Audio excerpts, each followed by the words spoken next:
Hey, welcome back to microeconomics. Today we're talking about repeated games. So in many situations in real world, we see that a game may be played not only just once, but over and over again. One example in the textbook is the two petroleum stations, right, opposite each other, competing in setting the price. And that can happen every day. Like me and the pizza place next door that I always brought up in the last week, we could also compete for more than just one time of setting the price or setting the quantity. So we need specific setup in order to model and analyze these repeated games.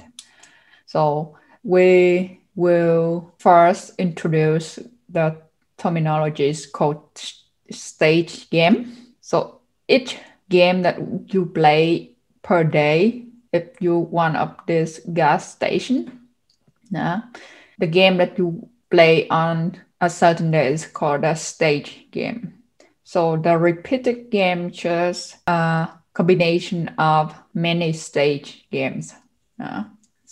One different thing that we will also see now is that having the game being played repeatedly will open up the possibility of cooperation in equilibrium. So before, for example, with the prisoner's dilemma, if you remember, if the two cooperate, if they both stay silent, they agree that they will stay silent, then they will have less years in prison. But for that simultaneous and one-time play game, we've seen that it always ended up in the Nash equilibrium, which involved both thinking and resulting in a less favorable result for both. So repeated games is something will open different possibility for cooperation. And we also will see some kind of trigger strategies which can be used in order to keep players cooperating. That's what we will cover with repeated game. Even though we just said that there's possibility for cooperation when the game is played repeatedly, that's not always the case. In specific, if we have a game that only played for a limited or finite number of times, and this information, this number is known to all the players, then it may not increase the chance for cooperation at all. Why? I explained in a second. However, let's just first look at the Saturns Theorem. Some of you may have heard his name already. So this is a Nobel Prize winner for game theory works. And he's from Bonn University. So it's actually a good coincidence that we're talking about game theories in this master program here in Bonn. Okay. So Saturn's theorem says that if the stage game, like the smallest unit of the game, has a unique Nash equilibrium, like in the case of the prisoner dilemma, then the unique subgame perfect equilibrium, which is the rational equilibrium not only for some stage game, but must be the equilibrium for the whole series of repeated game when we think about it as sequential game. That unique subgame perfect equilibrium is to play the Nash equilibrium for every period. Why? Now thinking back about the prisoner's dilemma. So remember, there's two remarkable things about that game. The first thing is thinking. Is dominant strategy. Dominant. The second thing is think and think. As a result is unique Nash equilibrium, right? Okay. Let's think about treating it as a sequential game. And at time t is the last time, the last period that you play the game. Now, so the key point here is both of the suspects or both of the players know exactly when is time t. And they know that after this time t, the game is over. Nothing happens. They don't have the consequence for playing bad about the others, or they don't get punishment or either reward for anything from playing the game at this time t. And for that, we could just forget the whole history, which led to this final time t. And we find the Nash equilibrium for this game at time t, which is the think, right? Because thinking is the dominant strategy for both. Doesn't matter what the other plays, thinking always help them to be better. So they would play think at this last period, okay? And the other knows that. Both of them knows what the other would do because the same for both, right? Now let's step one period backward. We're doing backward induction, actually. So at t minus 1, so the second last period. If I'm the first player, I would think, okay,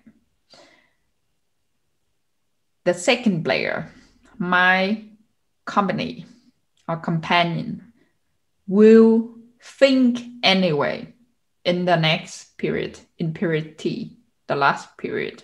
Doesn't matter what I do now in this period, the period t minus 1. No. So he would think anyway. Why shouldn't I also play my dominant strategy now in this period, which is also thinking, because it would make me better off?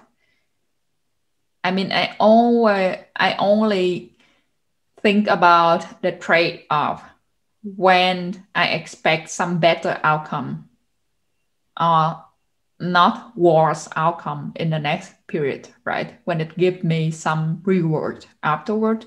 But that reward doesn't exist because the suspect will play thinking anyhow in the next period. Why should I then sacrifice? So I would play thinking at t minus 1. And as suspect, you could think exactly the same line of argumentation, right? And consequently, at time t minus 1, they will also go for think. And you could just go backward like that again and again until period 1. So for that line of reasoning, you see that if there's only one Nash equilibrium, then the subgame perfect equilibrium in this case for the finitely repeated game is playing that Nash equilibrium every period, okay? However, now if we look at those games with multiple Nash equilibria as stage game, it may be possible, not for sure, but only maybe, to achieve cooperation in the finitely repeated game setup. How? So we could use something called trigger strategies, which is mentioned in the beginning, to maintain cooperation. In other words, we could treat as a player, they could treat other players that they will play the Nash equilibrium that's used a worse outcome for whoever deviates from the corporation. Now, one example, but not really proper in this case, because we had that for the example of the unique not equilibrium, but just a stylized fact with the prisoner dilemma. They could cooperate, agree to cooperate, and then one player will tell the other, hey, let's stay silent. However, if you betray, if you think on me, one period, I will think on you every period after until the end of the repeated game, like how many times, 100 times or something. So to make the outcome or the future outcome become less attractive for the other player when they're thinking about deviation from the corporation.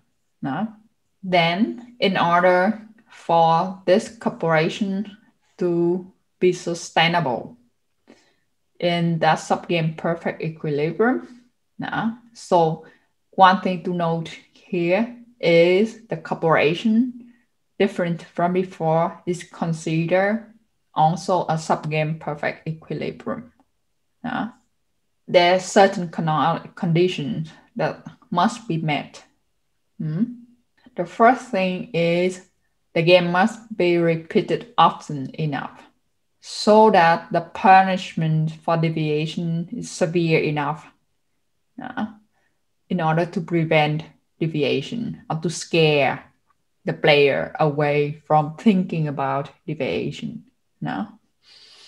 It's like don't dare even to think about betraying on me, because I will make your life horrible until the end, or something like that. Sound mean, but yeah, it's just to imagine. Okay, so of course, the more repetition, the more severe possible punishment. The more liabilities, or the more you have some to do with somebody in the future, the less you should mess up with them for a certain occasion, right? Intuitively. Therefore, if people have to stick together for a long time, doesn't matter if they want or not, they should learn how to live with each other in a cooperative environment, right? That's the idea. Another thing we will also talk about quickly later is the discount rate of the future payoff may also play a role. What is discount rate?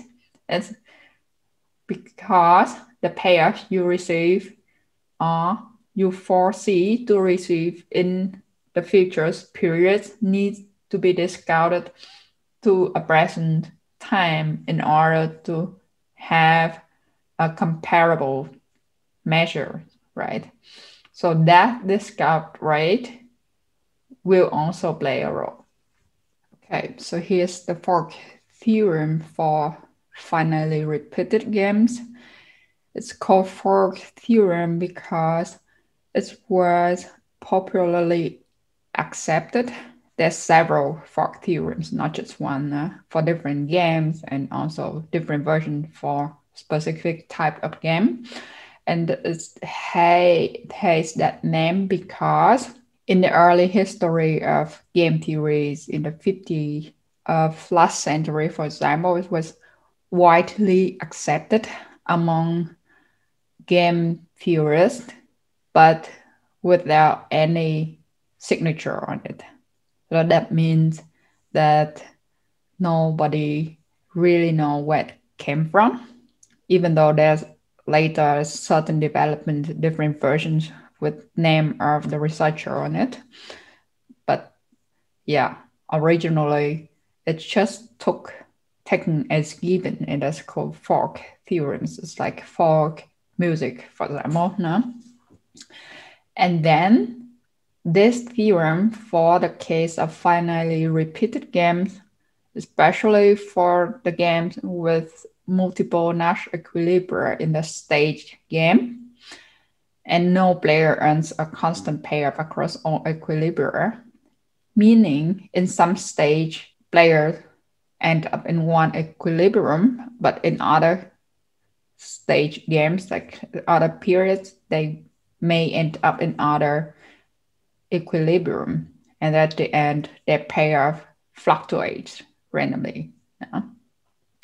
Okay, so it says that any feasible payoff in the stage game which is greater or larger than the player's pure strategy min-max. For example, the one that we've seen in the prisoner's dilemma now, can be approached arbitrarily closely by players per period average payoff. So they play multiple stages, right? And you take the payoff, take the average of the payoff over this period. In some subgame perfect equilibrium of the finitely repeated game for large enough T. It's a little bit hard to understand this sentence, but I try to explain to you roughly first, and we see it on the board later. Now, so in other words, Fork theorem says that actually if each stage game has many or more than just one Nash equilibria, okay, then it's possible for some sort of cooperation among players so that they could achieve a payoff which is higher than the pure strategy min-max. For example, the one we saw with prisoner dilemma. And at the end, even though they cooperate, you will see that they cooperate for some period, but they also place the Nash equilibria in at least one period. Then when you sum up this payoff over the periods, and then you divide by the total number of the period T, then the average payoff you will get is called a feasible payoff, because it has a wide range of feasible payoff you see on the board, not just 1, 2, 3. No. So then that resulting average feasible payoff will be higher than the min-max in pure strategy setup.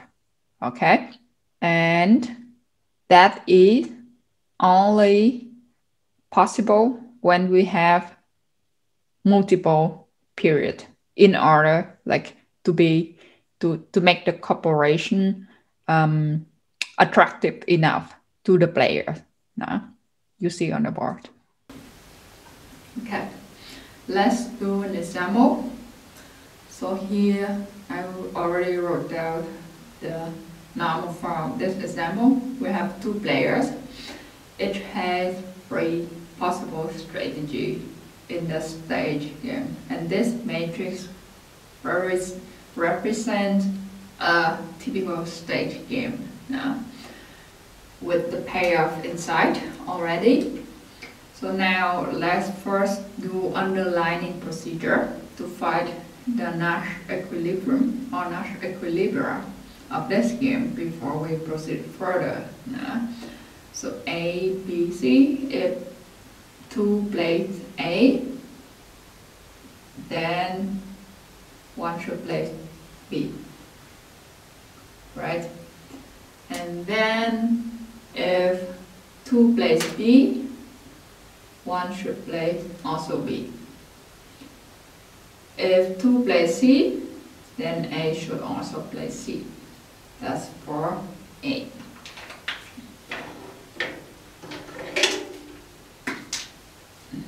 Now for 2, if 1 plays A, then B2 should play B. if one plays B, 2 should also play B. And if one plays C, then 2 should also play C. So we have 2 Nash equilibria, right? The first one is B, B. And the second one is C and C, right? Okay. Where is the min-max value? By the way, you realized already, probably, that this game is symmetric, right? So what holds for the first player will also hold for the second player, including the min-max value. Alright? The min-max value is when the other player plays the worst strategy to player 1, but he managed to play his best response, right? So actually, if you look at this, the worst that 2 could do for 1 is to play B, right? Why? Because he could either earn only 0 or 1, right? So if he plays C here, then the best response of player 1 will be C, which earns him free in this Nash equilibrium. So it's not the worst.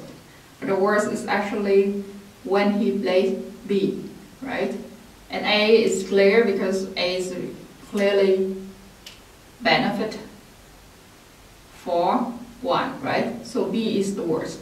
But if he managed to play B also, then comes to the other Nash equilibrium, which earn him 1.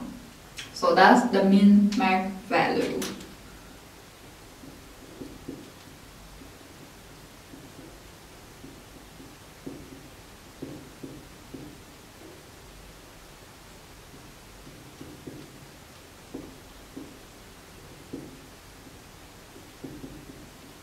Right?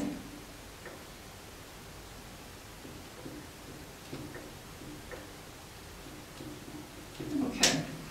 So one Nash equilibrium gives the min-max, similar like in the prisoner dilemma, right? But one is better, like the CC is better. So one Nash equilibrium has better pair for both than the other. Now, so now let's have a graph and see what is feasible pair. So we have the max value already. We only need the feasible pair. So that is the pair of the second player and for the first player.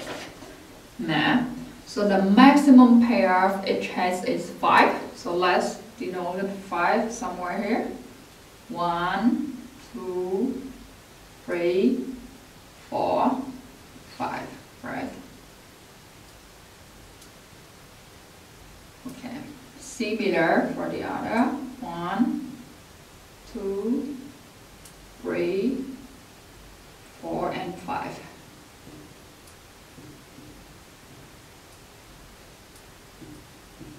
So let's put all the combinations like on this graph. So AA is 4, 4.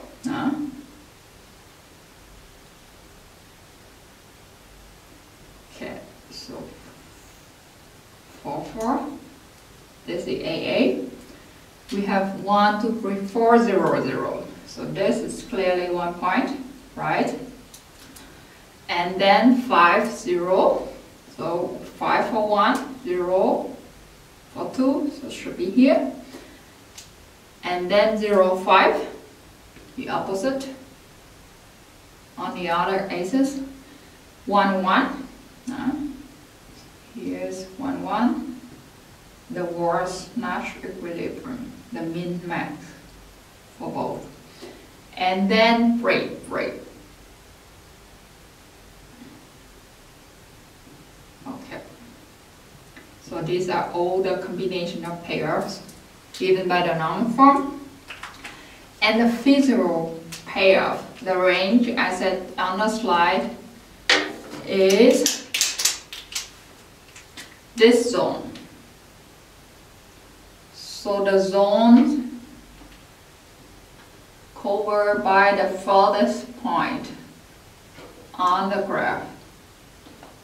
So if you connect the furthest point in each side, and of course this point, and this everything within that zone, of course from here,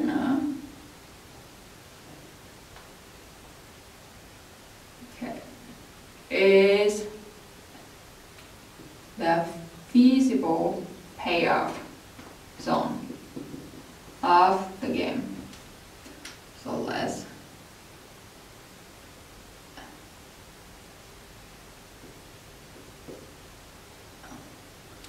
feasible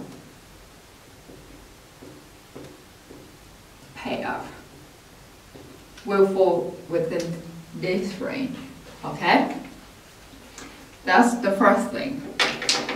The second thing, the next one, we would see how for theorem holds for several stages of this game. Okay.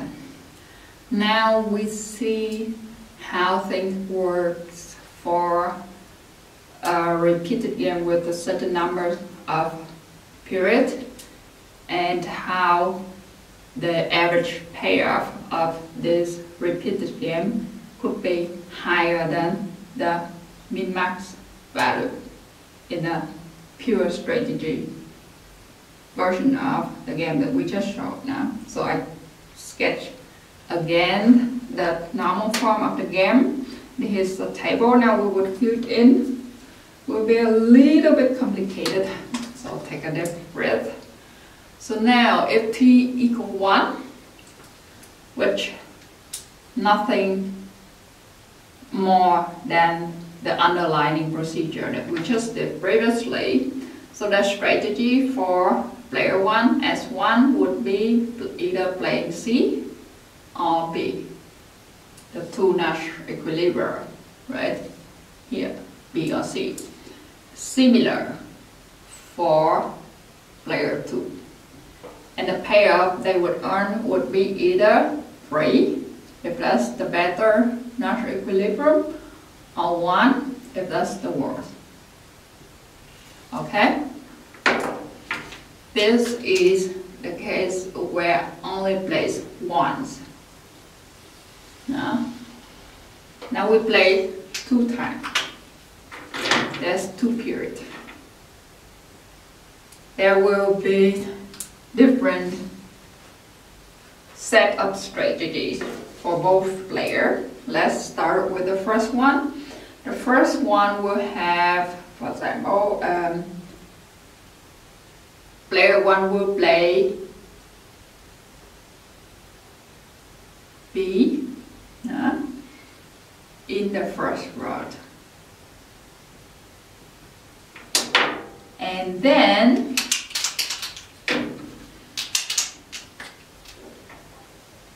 play C in the second round if player 2 play A in the first. Why there is this if?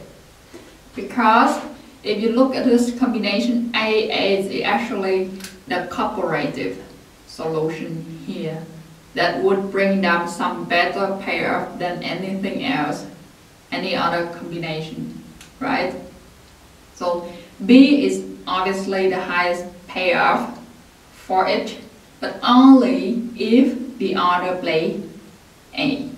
If they play something else, then B is worse, right?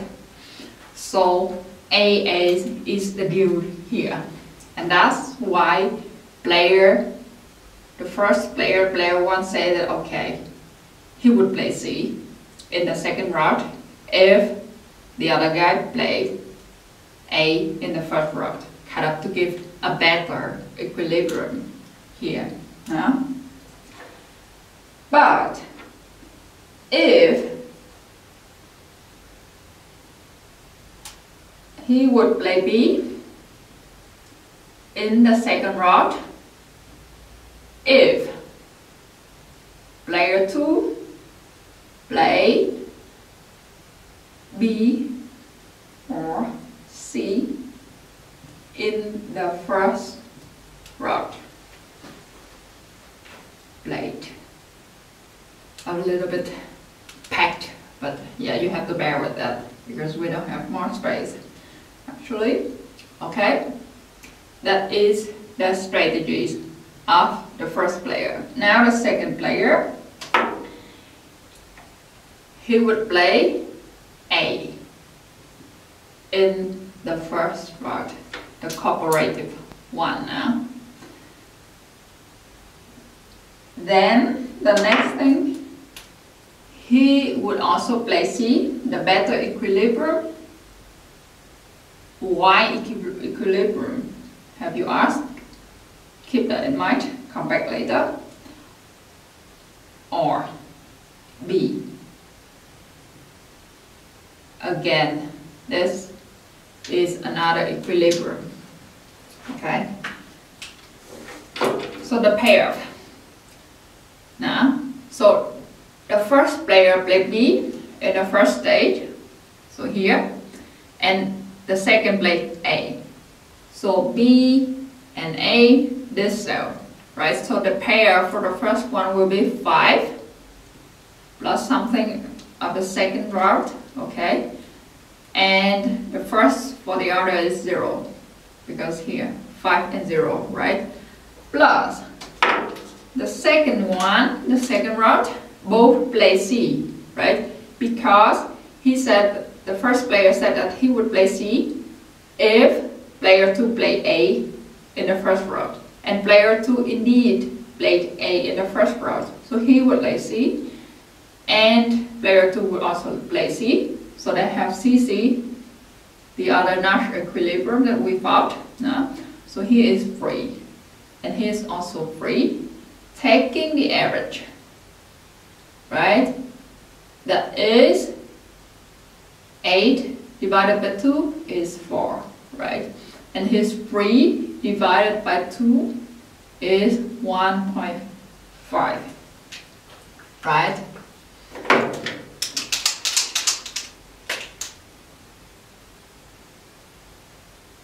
Okay. And you can see here's already like the first player actually broke the cooperation in the first place, right? However, because they only has 2 rounds, the second player didn't have the chance to make the punishment, right? I mean, he could put the punishment by playing B, but then, of course, that works for him, right? So he would play C instead and got this payoff on average. Now, also play 2 times, but because the game is symmetric, now we could also think about player 2 is the one who cheated, and player 1 is the one who cooperated.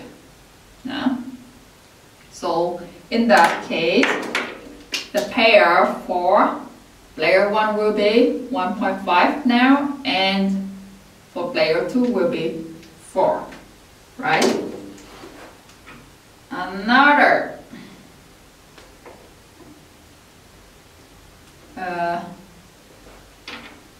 case for the two routes scenario. Now we would have something else.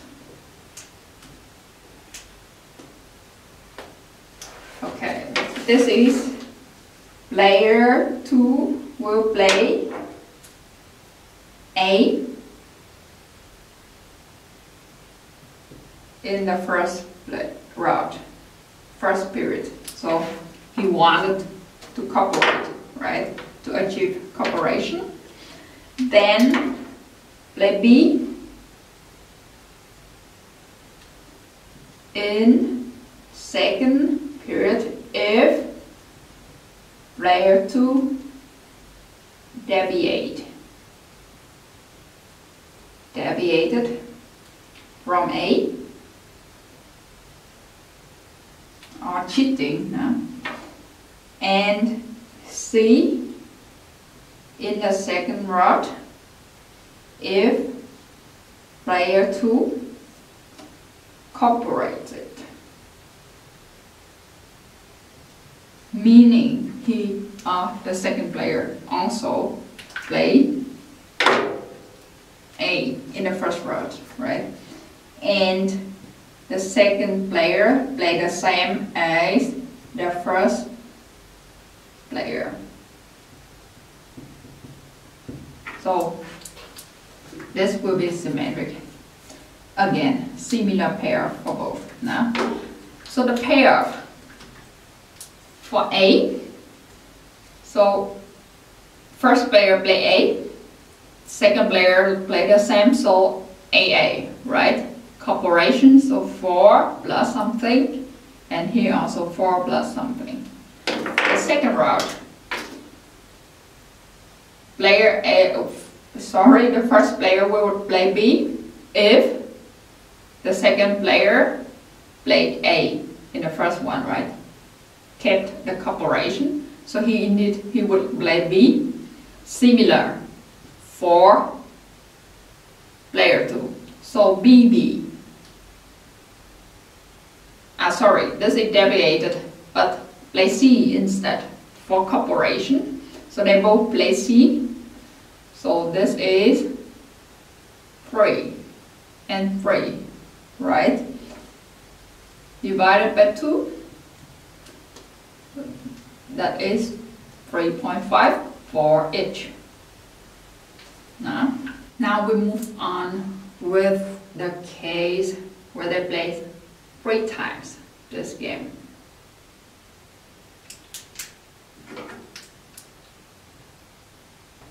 For 3 times. Okay. The first case we would have the first player play A in first and second time. Cooperate. And then we would play C in last or the third, but play B immediately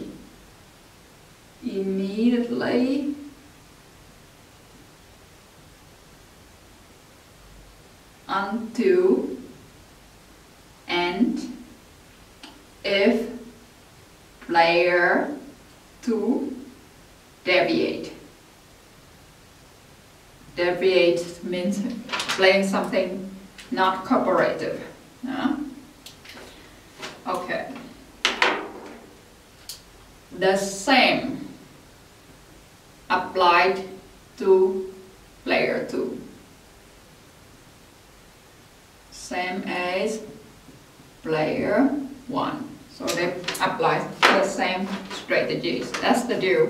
You play A in the first and the second one, again C in the last one. Why not A again? I come back to that later. Why always C in the last route? Okay, so now let's calculate the pair. So play A in the first and the second route, both, meaning we have AA for 2 routes, right? So 4 plus 4. Here also 4 plus 4. Yeah? And then plus the third route play C. Player 2 also play C, so C. So that is 3, right? Divided by 3, which is approximately 3.7.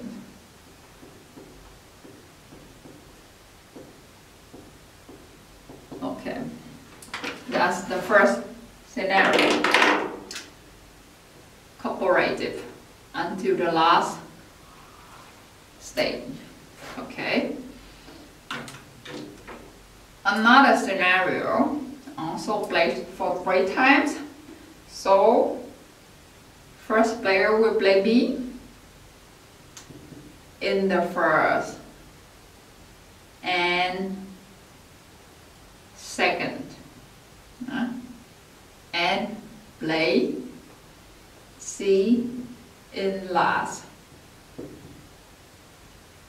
When player 2 did not deviate, but B if player 2 did.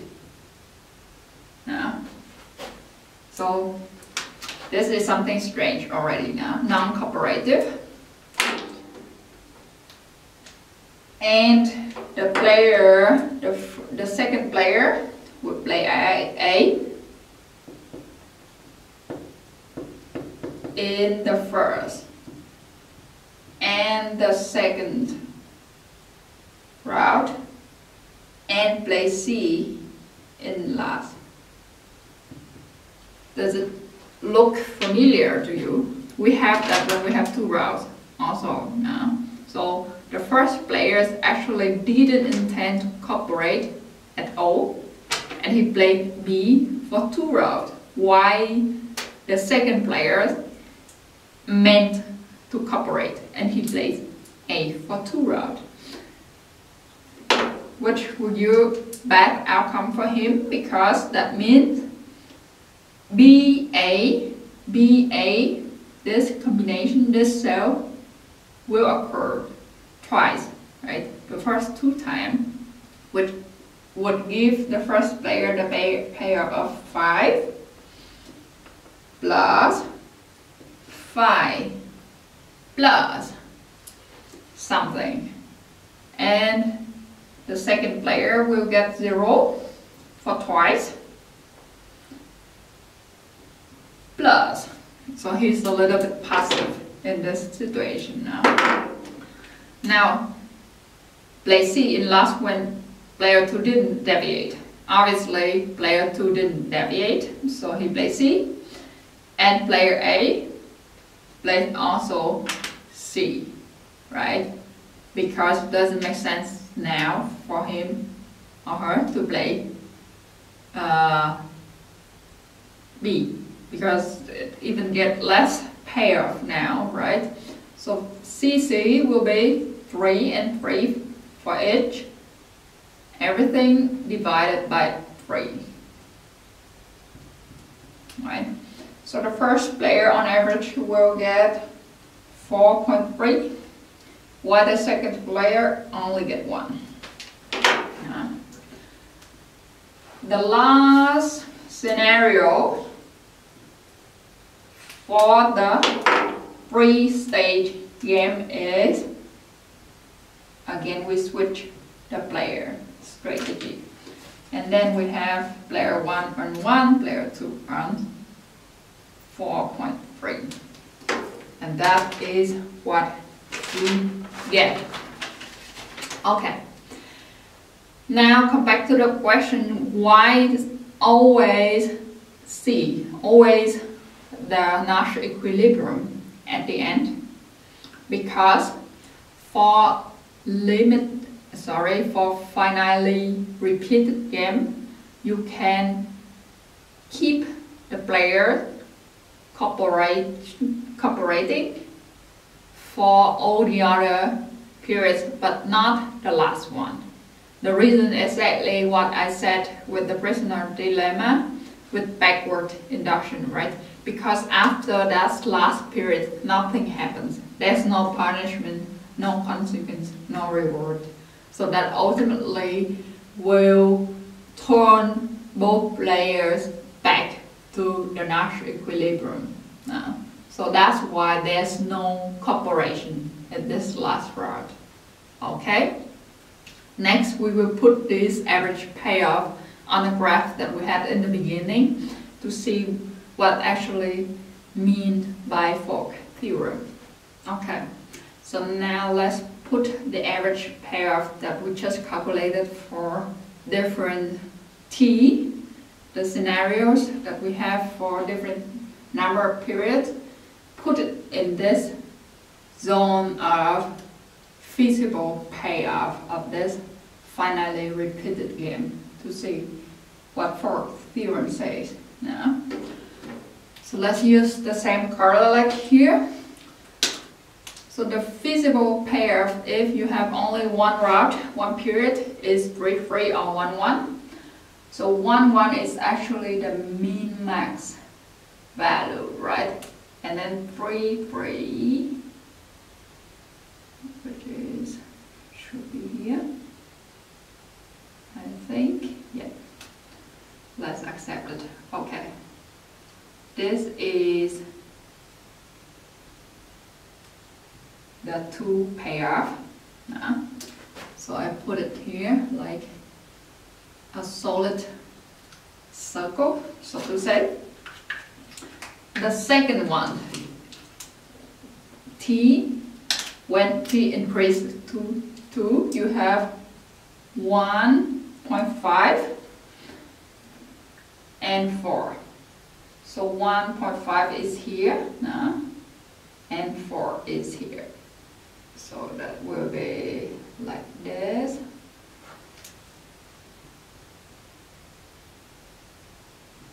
Not straight already. Okay. So this will be the first average payoff or feasible payoff. The second one will be 4 1/5, something symmetric. So that will be 4 and 1.5, sorry, which is much easier, I think. And it is here. So that would be a triangle. And then 3.5 for each. So 3.5 for each.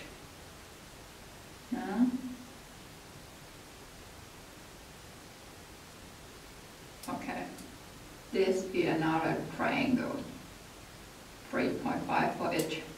So this is a triangle. And then the last one will be when we increase another stage. We have t equal 3, so 3.7, 3.7, which is pretty much close to this 3.5, 3.5 actually. But let's have a square over here. That's the first one. The second one, 4.3 and 1, 4.3. So it's right here, and 1 from here.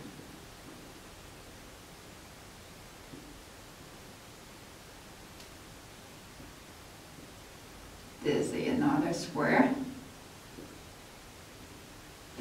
And then 1 and 4.3. So 1 and 4.3. So it's kind of right here.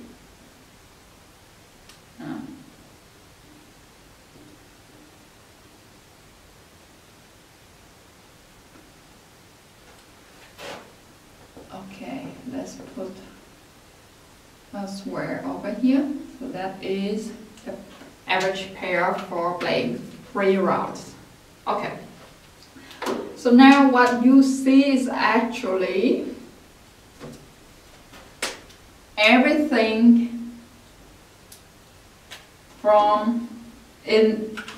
calculated from averaging the payoff from playing multiple times will be larger or at least equal than the min-max value, right? So it's actually in this area and nothing in the area below, which is like here. There is nothing, right? From the average payoff that we've seen. So that's what Saturns theorem says, that when you allow for, or you could keep corporations for at least some period when you play the game for multiple times, then the average payoff from playing these times would be able to be larger than the min-max value in the pure strategy version of the game, right? So, but only possible when t is large enough. Okay. So, but note one thing, the min-max value that we're comparing here is only the pure strategy, min-max. For example, if you have something like mixed strategy, min-max when player 2 and also 1 play A, B, C with probability